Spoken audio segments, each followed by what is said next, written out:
սրտի միակ սեր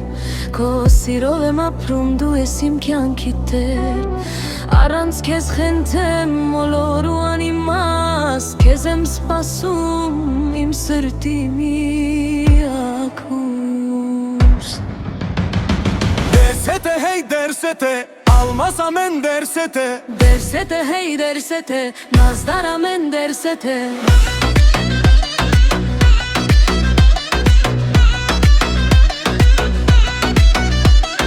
Գիշեր ու զոր քո պատկերն է իմ աչքին Դու ես ջերմությունը իմ սարը հոգում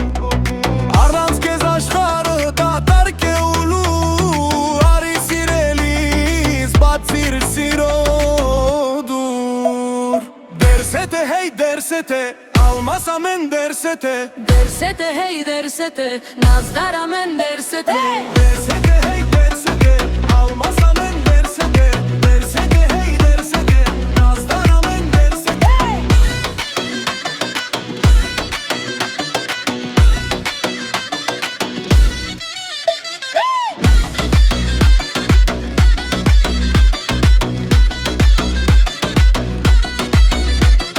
Քո ձայնը հնչում իմ ամեն երազում Իմ հոգին միայն քեզ է միշտ երազում Դու իմ արևեն, ես իմ լույսն ու բարին Մենա ինձ հետ միշտ իմ սիրելի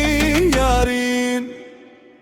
Դերսեթե հեյ դերսեթե Almaz amen dersete Dersete hey dersete Nazdar amen dersete Dersete hey